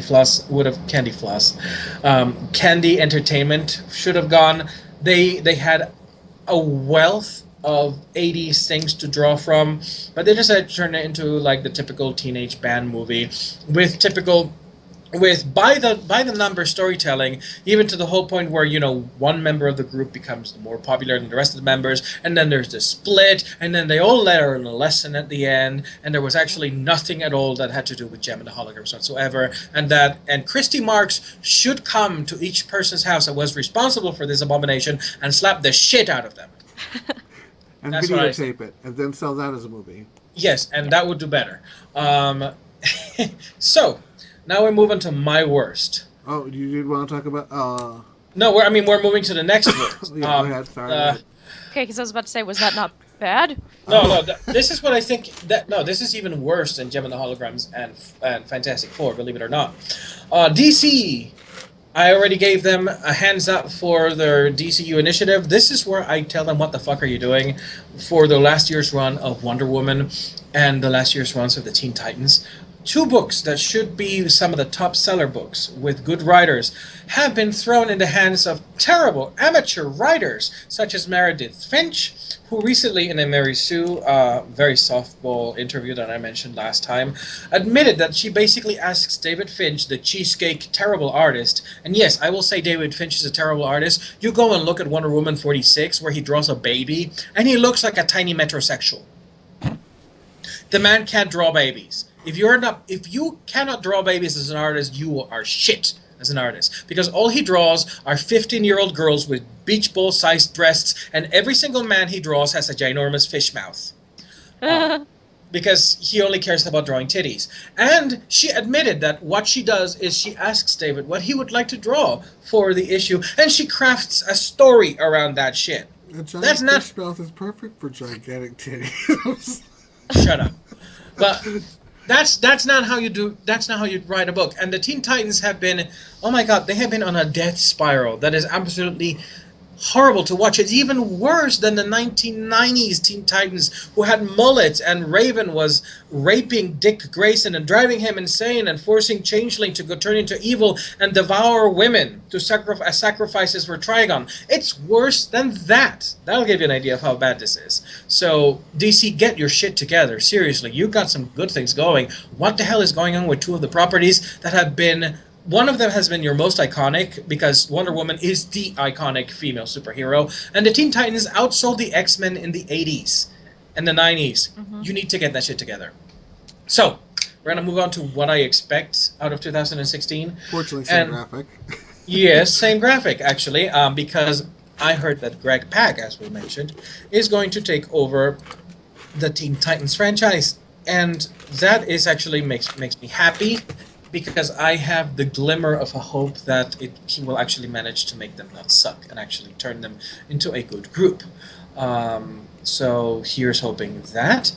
And then 2016, my second one is, I'm hoping, I'm really hoping that Batman v Superman Dawn of Justice will not suck. I secretly know in my heart that it will. However, I have the glimmer of hope that the 3 seconds that Wonder Woman is on screen, or 10 minutes maybe at most, who knows, she's like 3 seconds in every trailer, will not suck. And that might give me a glimmer of hope that her movie will not suck. The other glimmer of hope is that Hans Zimmer apparently has released some of... details about what the soundtrack for the Wonder Woman movie is going to be, and her theme is not Goddess of War, it's called Goddess of Truth. So maybe here's hoping, please don't break Wonder Woman. Well, Hans Zimmer generally does pretty well of trying to respect the property. I know, but what I'm saying is that the feeling of the script might err towards what actually Wonder Woman is about. So maybe. So maybe. I admit, I am looking forward to watching somebody beat the shit out of Jesse Eisenberg's face. I know. Okay, the way I have described this, and we all saw the trailer that basically gave away the whole goddamn movie, in 3 minutes. So why go? Mm-hmm. Is that basically Jesse Eisenberg plays Lex Luthor as the bastard son? Well, he's not playing Lex Luthor. He's playing. He's playing Alexander Luthor. Yes, it's the grandson or whatever. Son. The son, whatever. Yeah. I mean, who cares at this point? But he is playing him as basically the bastard child of Carrot Top and Adam Sandler. That's how annoying he is. Every single moment he is on screen, I want to strangle him with his own hair. And there you have it. There you have it. Those are my expectations of 2016. Both of them deal with DC, and I think it's kind of telling that both of them deal with DC trying to fix the shit they've broken. All right, Cece, you're up next. You have until 2:45. Okay. Well, I have honorable mention. First up is Arrow. Arrow is really good, or really weird, or not, or just kind of there. Like the season 3 of Arrow, just kind of like, what just happened? Why? But Arrow's been doing really well recently. I like what they've been doing. I don't want to say anything because these guys have not seen it, and I don't care if you don't care about spoilers. I care about spoilers. Okay. I care about spoilers too. I care about spoilers, and we might very well have audience members who care about spoilers. But Arrow's pretty strong this season, much better than say season 3, which was just kind of like what? Like the first episode, there were a number of what? So Arrow's been doing well. That's really all I feel like I could say about that, other than yay! I am a fan of Arrow. I hope it continues going. You know, it's what Batman. They're basically trying to be like Batman. But Green Arrow, but I like what they've been doing with it. It's Bat Arrow. Bat Arrow! Ha ha ha ha!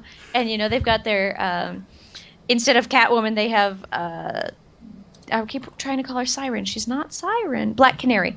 They use Black Canary, but I actually really like Black Canary. I like the show. Black Canary's pretty cool. She always is pretty cool. I like what they do with what they've been doing. The DC's TV universe has been doing very well. And it's consistent.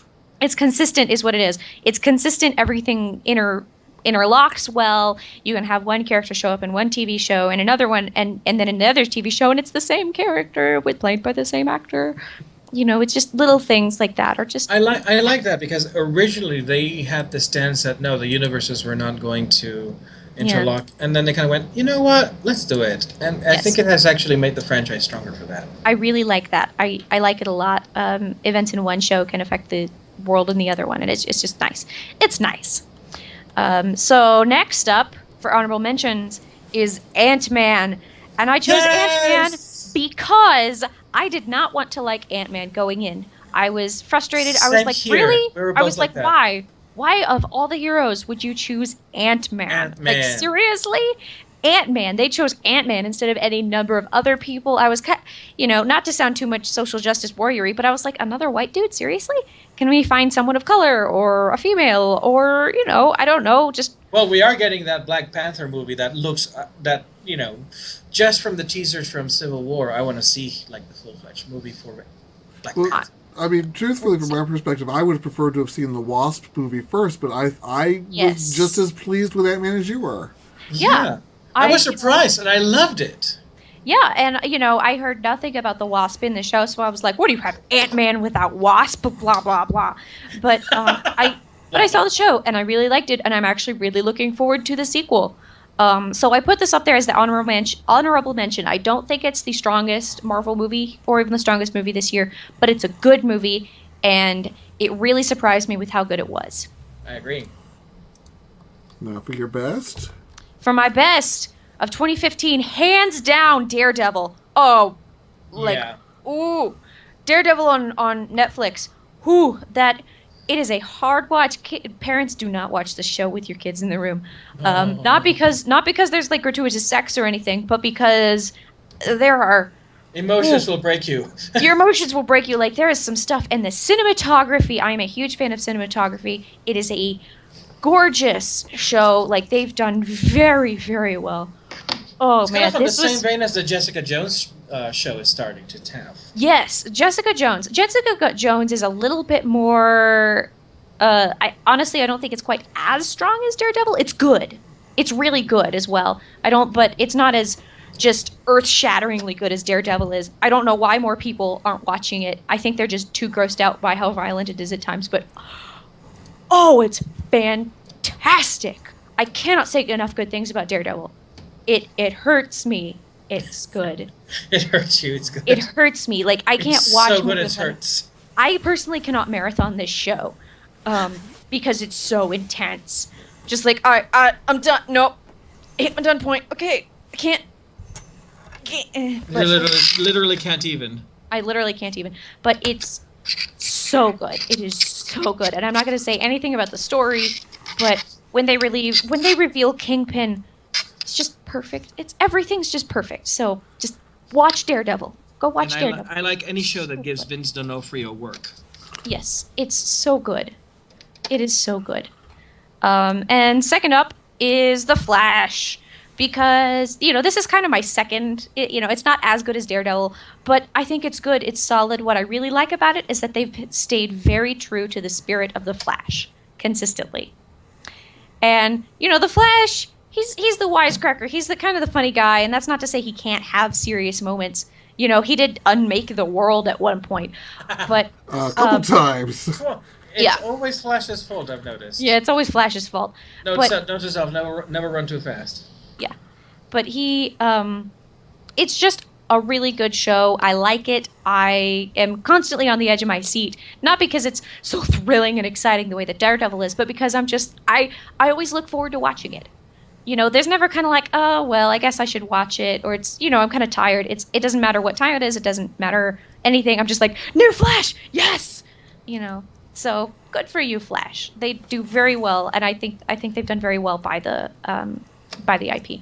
And I'm very happy that they've kind of rehabilitated Cisco as a character. Yeah. Because, when Cisco first appeared in the comics in the late 80s, early 90s, he was going to be Vibe, and he was supposed to be like, he was the stereotypical, he was the huge stereotype of the Puerto Rican. He had Dora the Explorer syndrome, where every fourth word was in Spanish. Bienvenidos, everyone. Bienvenidos, everyone. Can you say hola? Yeah. Fuck you, Dora. No, we don't speak like that. And I love how they're treating him in the show. I really like that. Yeah. So yay, Flash. Yay, Flash. Flash. Worst of 2015. My first worst of 2015 is not actually the worst. I just had to mention it, and I had no idea where to put it. So I said, I'll just put it in worst, because I have no idea what to do with Gotham right now. No idea. When it first started, This is the worst of 2015. This is the what the fuckest of 2015. This is the most what the fuck of everything ever that I've ever seen. When Gotham first came out, I was so excited. You can ask Mouse. I was telling everybody, I was like, you need to watch this. You need to watch this. It's so good. It's amazing. I love it. Come watch Gotham with me. And then this season came out. I have no idea what's going on. It's bad. But I really look forward to every episode because I genuinely have no idea what's about to happen. Because, not to spoil too much, but Barbara Gordon is now crazy and killing everyone. What? Yes. What? That's just one of the things that's really, really strange about it. Something's wrong with Gilligan's. No, that's exactly how strange it is. Something's wrong with Gotham. Seriously, I have no idea what's going on in Gotham. The season finale will be Bruce Wayne waking up having a nightmare. Yeah, will be Bruce Wayne waking up not go see what? Dallas season 3 on us. No. Yeah, that's. Oh my God! What? It was all a dream. It was all a dream. Seriously, that. I mean, it would make more sense. Honestly, it's like Scarecrow did something to the writer's room. Scarecrow put something in the water. That's the whole. That's the explanation of the whole series. Scarecrow put something in the water. More accurately, I would say if this was truly what the fuck, I would say Scarecrow was planning on doing it, but Poison Ivy got the shrooms in there first. Yeah, I have no idea what's going on in Gotham right now, and I kind of love it. And it's so bad, but I love how awful it is. It's the train wreck you must watch. Exactly. I still tell everybody you have to see this because so strange right now. If you're at all familiar with Batman, you're going to be flabbergasted by some of the choices they've been making. So, Gotham wins for what the fuck of the year. Seriously. I love it. What? Just gotta love it. And my other hate of worst of 2015 is also the Fantastic Four. I saw this movie for $2 and I wanted my money back. I walked out of the theater and I was like, should I ask? I mean, it's the dollar theater, but should I ask for my money back? That was so bad. The worst part is the betrayal. Because it actually does start out pretty solid. It's not amazing, but you're like, yeah, I can dig this. And then it just takes this bizarre turn into... What? Why? Doctor Doom. is just crazy and trying to kill everyone for no reason, which, if you're at all familiar with who Doctor Doom is, That's not Is how not he this who he makes is. no sense. Victor Von Doom is one of the most terrifyingly reasoned characters. Not to out mention, there. he's also one of the most insecure people on the planet. Everything he does is to compete with Reed. That's his whole point. All the crazy shit he does is basically to try and outmatch Reed Richards and win over Yeah. him. Well, He let's be- doesn't just wake up one morning and be like, "I'm gonna kill everyone." Well, I mean, hell, look at Screwtac did Death Battle between Doctor Doom and Darth Vader, and Doctor Doom won. Yeah. Yes. Yeah. Yes, because he's Doom. Doom is supposed to be one of the most reasoned, intelligent characters. You hear what he has to say and you go, "Oh my god, that's horrible," because it works. It Yeah. makes sense, and you kind of hate yourself for it making sense. Like, stay away from me, you crazy man. You're like, is this contagious? I don't want it. And so when they have him just being this death crazed, I'm just gonna kill everyone with my brain. Don't like, forget that he's a trash bag person. Yes. Oh yeah, trash bag Because he person. looks like he had trash bags melded onto his. Oh yeah, like the costume was terrible and the thing was terrible, and they were like, Doctor Doom has Victor Von Doom has powers now. What powers now? I don't know. Let's just He can make him make do your stuff. brain explode. He just makes with your brain minds. Wait, Let's he has have powers. him Which build ones? stuff. All of them. And then they're like, oh, they go into this thing. Oh, he has unlimited powers now that he's in this place. Well, didn't he before? What's so different now? It just He's green. There's green. it's so on bad. him. It's so bad. Anyway, Next. Fantastic Four. It's so bad. It's so bad. And my It's anticipated for 2016 is going to be finishing up Jessica Jones. I think it's going to be really cool. I'm looking forward to seeing where this character goes. And I'm a fan of David Tennant. I think he's pretty. Yeah, he's pretty. Yeah. I know Yeah, he's yeah, evil, he's but he's pretty. I don't think. Yeah, I haven't seen the first full season yet, so it's one of the reasons why I haven't said that it's one of my winners or even honorable mentions yet. Because you haven't. Yeah. Yeah, I'm not up to date on it. But it looks really good. I've heard nothing but wonderful things about it, and I really want to see it. If it's anything as good as Daredevil is, if it turns out to be as good as Daredevil is turning out to be, I have high hopes for the future. And I would, when I say I'm excited about the future for Jessica Jones, I also am excited for the future for Daredevil. But I felt like I needed to mention Jessica Jones in some way. Yes. And Agreed. my anticipated movie for 2016 is going to confuse everybody else, but I'm excited about X-Men Apocalypse.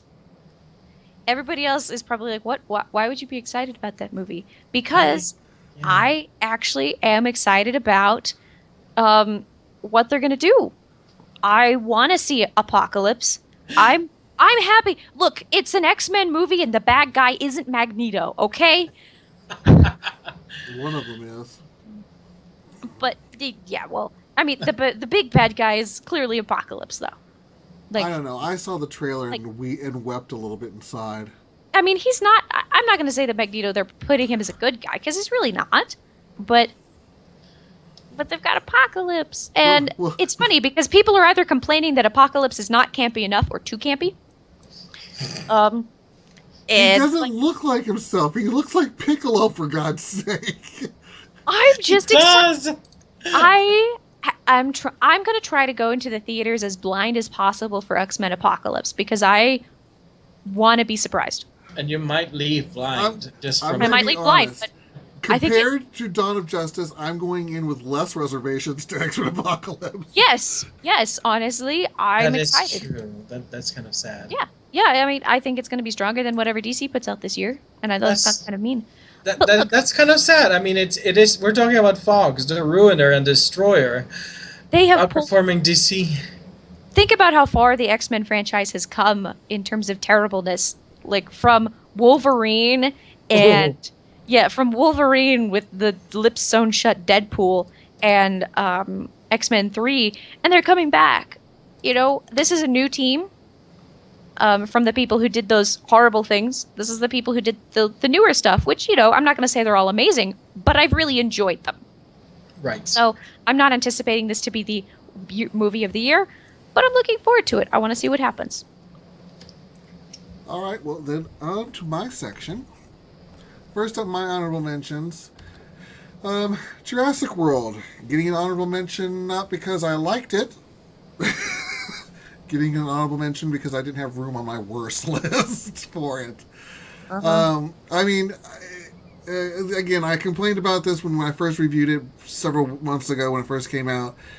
There were the children did not need to be there. It telegraphed itself entirely too much. There were too many stupid incidents regarding the Indominus Rex.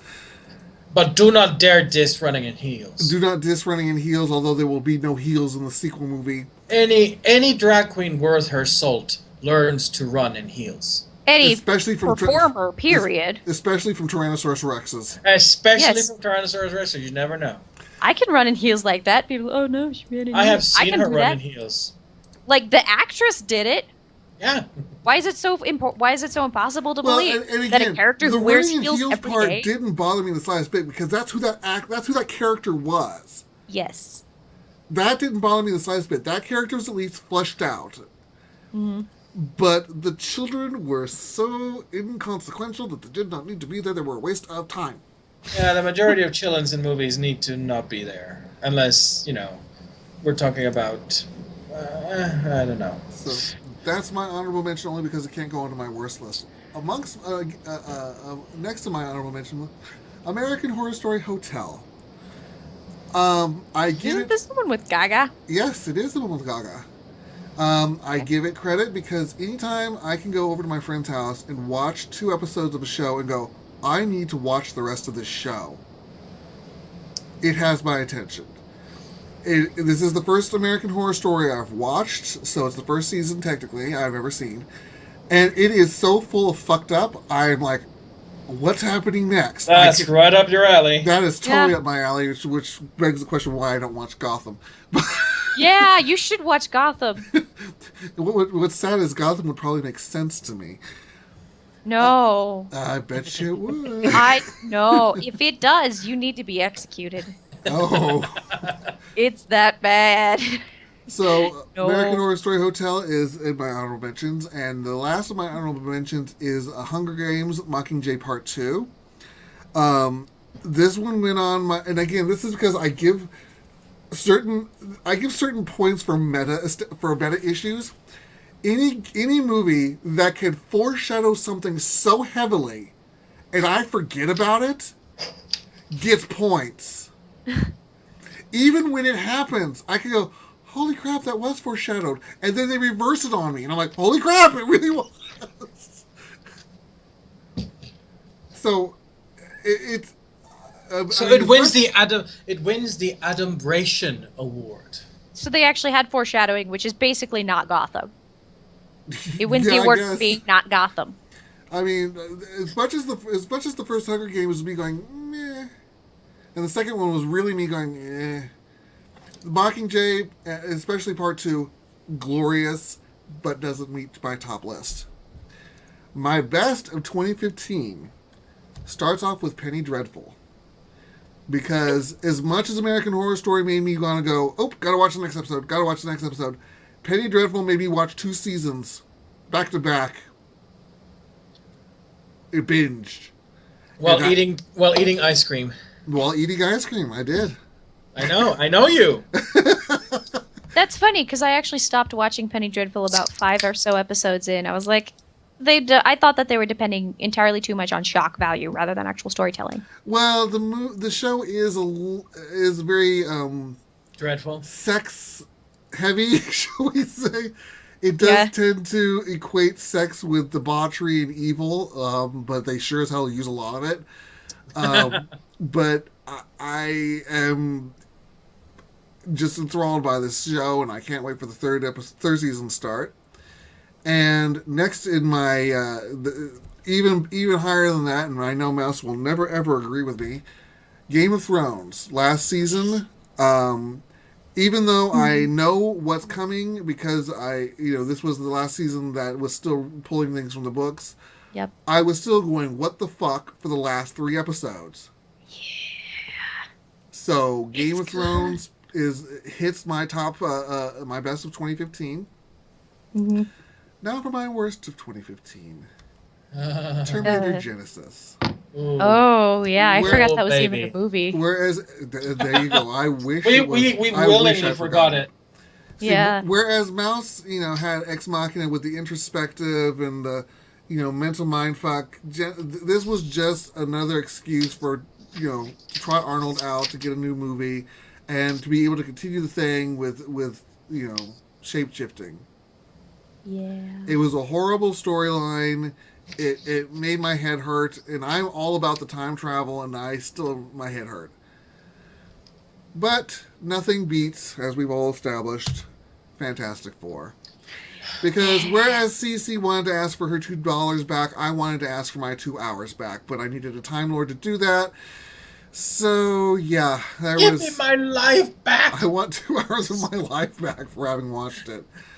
So bad. So yeah, that apparently is unanimous amongst us. That is the worst The worst. of The all worst. 2015. Yeah. We have a winner. We have a winner. Or rather, Not we the have way a it wants loser. it. We have a loser. Now for my anticipated, and I have a long list of anticipated, so I'm just going to go through them willy-nilly here. These are in no particular order, just the order in which I remember to add them to the list. First up is one I came across yesterday, Kubo and the Two Strings. This is coming out from Laika, which is the local studio here. They're the ones who produced Coraline, Paranorman, and what the hell, Box Trolls. That's the last one that came out. And this is, just from watching the trailer, I am fascinated, and I will see this movie. I did not watch any of the other three in the theaters, but this one I will. Next up, Warcraft, which I'm shocked did not make Cece's list. Yeah, I thought about it, but I thought we only could have 2 on our upcoming things. Yeah, so. I guess I wasn't terribly clear on that. That's my fault, sorry. Oh, you just wanted to rant on the last hour for yourself. I'm not ranting for an hour. I'm going through quickly. Next up, Once Upon a Time's new season, which I believe starts in March or February. And for those who don't know, they go to the underworld. Ooh. We get to revisit all the villains that we thought were dead. And after that, Penny Dreadful, season 3. Of course. And because I said this was December to December, Star Wars The Force Awakens. Yay! Because it has to be done. Cece, you and I have to go see this before you leave.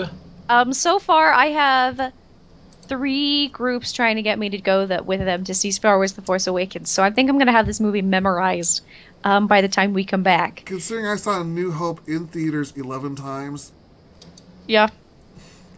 Yeah. And Game of Thrones, Winds of Winter, and the new season. So I expect both to be out pretty damn soon in the new year. So the new book and the new season. Yeah. Gods of Egypt. Why? Because it fascinates me. I know it's whitewashed, but it fascinates me. Well, we're actually going to talk about that in our next episode, but because I have some things about that, though not what people might expect. Oh dear. So stay tuned. And then last but not least, Fantastic Beasts and Where to Find Them. Okay, yeah, I'm kind of looking forward to that. Maybe, sort of, kind of. That's my list of what I'm looking forward in 2016. I'm just tired of Harry Potter. Sorry, guys. Yeah, I am too. Well, I mean, but it's not Harry Potter. It's just his universe, so screw him. Well, alright, so looking back at the year of 2015, it has been an interesting year with a lot of ups and downs. Marvel, in the comics world, I'd say Marvel has still come up on top. DC is desperately trying to catch up. It has some good things, it has some goddamn what the fuck are you doing things. We'll see what happens. Pixar still seems to be doing quite well with Disney. And in the TV world, DC is very, very strong. With the exception of Gotham, because what? That should be the poster. Gotham, because what? Yeah, like, seriously. I have no idea. And I have how a picture of they're the craze Barbara Gordon. Like, seriously, I don't know how they're going to recover this character enough to have Barbara Gordon actually marry this man and, like... Maybe that's the plan. They're with him. gonna take Jared Leto and then this Barbara Gordon and let them death fight. Like... So how old is Barbara Gordon? Because I have not watched Gotham because I only have so much space in the day, and This I'm is trying to make a comic. So well, this is before Barbara and darn it, what's his face? The Miss Commissioner Gordon, except he's Detective Gordon. This is before they actually get married. Harriet. This is Yeah. Mrs. Gordon. Yeah, I this know. is I do Mrs. know. Gordon. Wait, This isn't. the interesting thing is we do find out in the comics that Barbara Gordon was murdered at some point after she got married with Jim. So maybe this is something that'll come back to haunt her in the future, and it'll be the reason why she's killed. I don't know. Except she's totally in like. Don't you Right. Watch read? the show. Don't you read comics? People come back from that all the time. Um, I was temporarily crazy too. I mean, I was yeah, only a little bit dead. I was only a little just, bit. just watch the show and then talk to me. Watch the show and then talk to me. But then again, Marvel can be accused of having the only character that was only partially pregnant. What? You didn't know about Smasher? No. Prior to Secret Wars, Smasher and Cannonball had a baby. And it happened between issues. Okay. So Well. as far as I'm concerned, Smasher was only partially pregnant. Well, they have done weirder. Like they've had an imaginary pregnancy that was actually a real pregnancy. You know, Billy and Tommy. Oh yes, And well, then that's when Scarlet and then Witch. and then when someone pointed out that there was no possible way that she could actually have a baby with an android, they winked out of existence and she went crazy. I think that was a writer's big oopsie, and they were Well- like, fix now. Well, it's kind of hilarious because if you think about it, these babies grew up. It Yeah. took all of those years for someone to go, wait, how did you have a child? Mm-hmm. Yeah. Yeah, I guess everybody's just too darn polite to ask. Well, they were too darn polite Hey, Vision, where did you get semen? I know. You know, they were too darn polite not to stop Carol from, Captain Marvel from getting impregnated by her own son. Kind of. You remember that whole very rapey thing that they did a while back?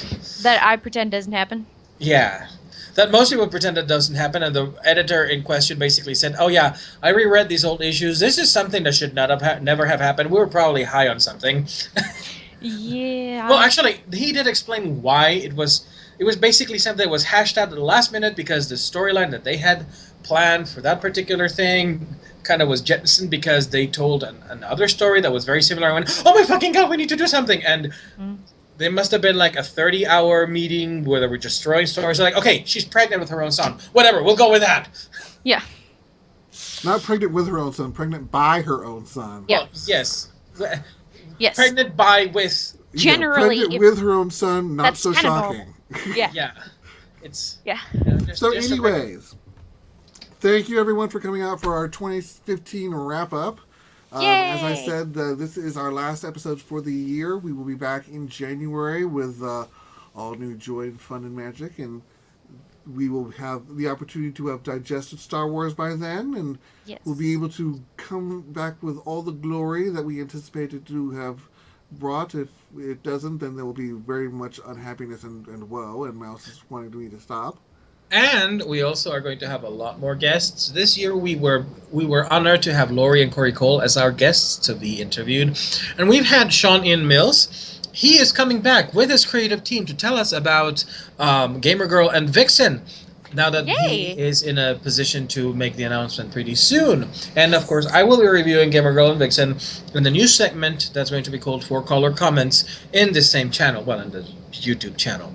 And we have other guests in the making. I do not want to jinx this, so I will tell my team after this. But let's just say it's a very special person. Marv Wolfman. Neil No, Diamond. Marv Wolfman is your responsibility. You grew up. You met him when you were a child, so now it's your turn to yank him and bring him over. He just let me play on his Star Wars simulator, okay? That's all. That's all. Tell him you want to go play on it again and just make him talk. I don't know. Anyways, so So thanks everyone for coming out, and we will see you. Just watch Twitter. I don't know if it'll be the first week of January or the second week, but keep an eye on Twitter, and we will announce it there when we're going to have the next show. And we will see you in 2016. So have a fabulous, fabulous holiday, whatever holiday it is that you celebrate. Yes, don't and a celebrate Merry Hanukkah. Christmas. And if you don't celebrate any holidays, well, make up Happy one. Festivus. Make up one. Give Yes. yourself a gift. Yes, do something That for explains yourself. my entire living room. It's me giving myself gifts. Before we cut, no. What? If you What? really want a good Christmas present, you go and give Don Bluth your money because he is raising funds to do a Dragon Slayer movie. Go and throw your money at him, people. Did you say Dragon Slayer or Dragon's Lair? Dragon's Lair As movie. in the video game. As in the Or you video game. could- So now you can watch all of the gorgeous animation without having to go through their incredibly frustrating game. I thought somebody had already done that. Or you could commission Mouse to draw you something. I could never draw anything on the level that Don Bluth. No. Okay, well, fine then. We're talking about a god. Okay. But you go, look for the Indiegogo. It's, I threw money at him. Go throw money at him. And the prices are, the fan contribution prices are really good. For $50, you can get a still from any of his movies of your choice, be Secret of Nim, all the dogs go to heaven, and he will autograph it personally for you. For $50. That's like, so. That's my Christmas present for you guys. Go get yourself a Christmas present. That's his Christmas present in Yay. that telling you to go buy your own Christmas present. Yes, exactly. But what a present. Here's the things over here, links and stuff. Well, not so much links because YouTube, but follow, love, subscribe. We love you. Yay! Yes, we do. We're here every week we can be. We can. That's And then so be it. Mouse will be finishing up with Read Only Memories going forwards in time. He was also going to be doing a playthrough of Deus Ex Game of the Year edition. Game of the Year edition. I will be doing Deus Ex Mankind Divided or Human Revolution, whichever one just came out, not the one that's coming out next year. I'm not doing that one yet. I will also be playing Tales of Zestiria. Zestiria, whatever. Zestiria. I always mispronounce the last name. Tales of With the one that just came out. I will be around the entire week of Christmas, so look for a lot more things to be broadcast on Twitch because it's easier for me to start things and stop them when I'm actually at home than when I'm at work. So, yeah. Keep an eye out. There'll be things on YouTube. There'll be things on Twitch. Come out and watch us. Follow us. Subscribe. Love us. We love you. Bye. Hi, everybody. Have a Merry Christmas.